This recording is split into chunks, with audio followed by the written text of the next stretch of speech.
Welcome. This is James Corbett of the Corbett Report with your Sunday update from the Center for Research on Globalization at globalresearch.ca. And now, for the real news. World markets experienced dramatic losses and rebounds last week as investors watched economic developments in Greece with growing anxiety. The jitters come after weeks of gathering turmoil in the Eurozone, starting earlier this month when credit rating agency Moody's Investors Service downgraded Greek debt to Caa1 and indicated a 50% chance that the country would default on its bonds. Just 2 weeks ago, Standard & Poor responded by downgrading Greek debt to CCC, giving it the lowest credit rating for any country in the world.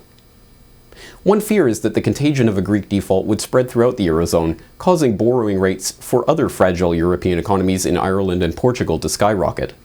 A Portugal default would be a massive hit to the Spanish banking system, which has the largest exposure to Portuguese debt in the Eurozone.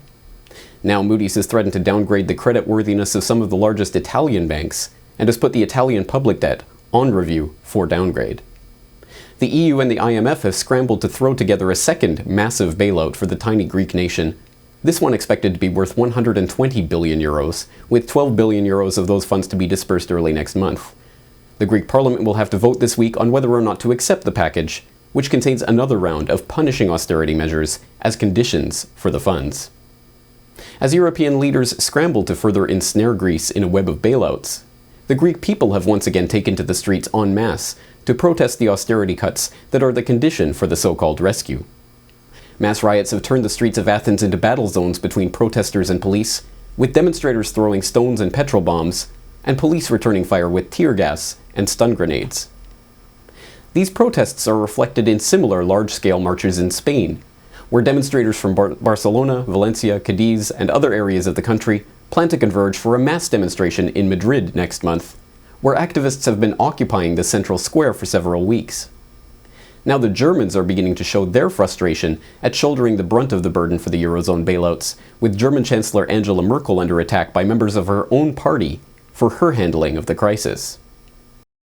Puzzlingly, the fact that so many European nations are on the verge of economic collapse and the future of the euro itself has now come into question has not only failed to give proponents of European integration pause for thought, it has emboldened them to use the crisis to argue for further centralization of power in the European Union.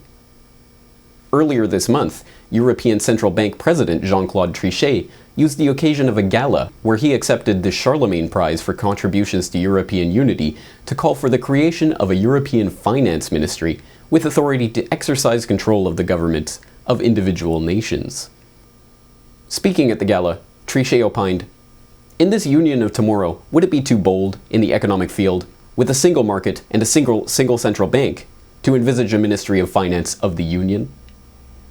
Last week, the center-left German newspaper Süddeutsche Zeitung wrote, "The idea to create a European monetary fund comes from German Finance Minister Wolfgang Schäuble.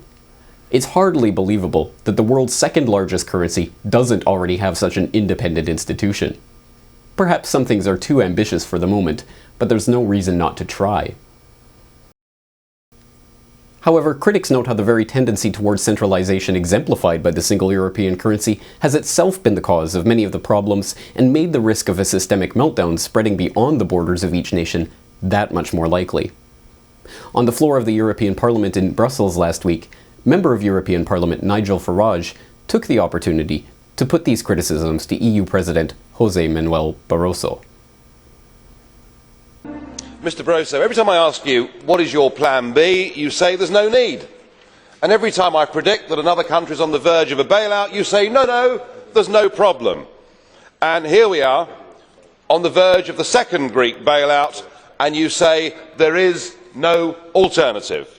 We must continue down this route. We must ignore the fact that the Spanish bond markets are telling us that they are going to be next. What a fine mess you've got us into. You have a 100% record for being wrong with every single prediction about the euro, and when you say today that this package will put Greece on the road to growth, oh no it won't, it'll put them on the road to the third bailout, which we'll be discussing in a few short months' time. I have to say, I find it a truly sickening sight to see the country that actually invented democracy being bullied by you and the increasingly appalling International Monetary Fund and being told they have to accept this austerity package. They have to accept cutting their economy to a level that will put them into a total economic depression. Meanwhile, in the US, even the Federal Reserve is admitting that the American economy is slowing down, cutting their growth forecasts for both this year and next. At a press conference announcing the decision, Fed Chairman Ben Bernanke admitted he doesn't understand why the economy is in such dire straits. We don't have a precise read on why this slower pace of growth is persisting. One way to think about it is that maybe some of the headwinds that have been concerning us, like weakness in the financial sector, problems in the housing sector, balance sheet and deleveraging issues, some of these headwinds may be stronger or more persistent than we thought, and I think it's an appropriate balance to attribute a slowdown partly to these identifiable temporary factors, but to acknowledge the possibility that some of the slowdown is due to factors which are longer-lived and which will be still operative by next year. Now, even mainstream media outlets are beginning to discuss the extent of America's economic woes and to openly air critiques of the Federal Reserve and Chairman Bernanke. Before we get to the banking system, though, your thoughts on Bernanke today? Well, I think this was his swan song. He's done, finished, and none too soon. This whole fabulous exercise in money printing, QE1, QE2, the zero interest rates, has been a calamity of historic proportions. The only thing it did, and we know this now, today, it brought a huge windfall of speculative gains, literally tens of billions to Park Avenue, and left Main Street high and dry with double-digit food and energy inflation and with zero-digit savings on their bank accounts. The problem we have in our economy is a 30-year buildup of debt. Nothing like we've ever seen in history. 52 trillion of public and private debt, 360% of GDP, compared to a normal ratio of 160%. Now, what did Bernanke do over the last 2 years? He tried to drive zero rates to negative, thinking that we just need to borrow some more money, stimulate some more credit, and you can solve this problem. That's backwards. The problem is in the financial system. Perhaps unsurprisingly, the banks, vulture funds, and financiers are positioning themselves to benefit from the economic turmoil the world over. In Europe, banks such as the German investment fund StarCap, Swiss private bank Julius Baer, US asset managers BlackRock, and others have acquired 150 million euros of Greek debt in the secondary market. The bonds are currently trading at 1/2 of face value, but the vulture funds are betting on redeeming the debt at par if the bonds are secured as part of a second bailout. In the US, Wells Fargo and Deutsche Bank have attempted to redeem their reputations by promising $2.4 million for a fund that is designed to rehab foreclosed homes and provide assistance to borrowers. The Department of Justice opened an investigation into Deutsche Bank earlier this year for accusations that it had filed false documents in foreclosure proceedings and lied to a bankruptcy judge.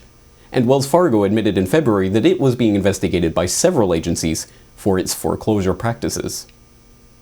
Some homeowners who have been subject to fraudulent foreclosure proceedings, however, have decided not to wait for government action, and have instead started their own foreclosure proceedings to seize bank property.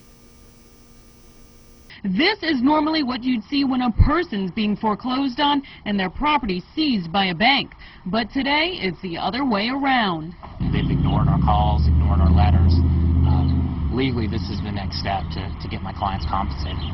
A Collier County judge said Bank of America had to pay Maureen Nairges and her husband's legal fees after the bank tried to foreclose on their Golden Gate Estates property, but they paid cash.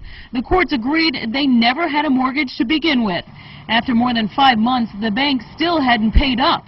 So the homeowner's attorney did just what the bank would do to get their money: seize their assets. I instructed the deputy to go in and take desks, computers, copiers, filing cabinets, including cash in the drawers. Outside the bank, several deputies stood by with movers ready to start hauling out the bank's office supplies and furniture.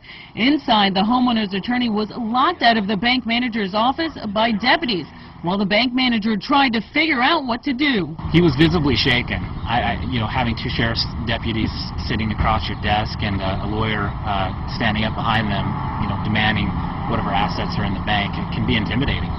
But so is having your home foreclosed on when it wasn't right. After about an hour, the bank finally cut a check. For more on this story and other breaking news and current events, please go to globalresearch.ca. For more research and analysis by James Corbett, please go to corbettreport.com.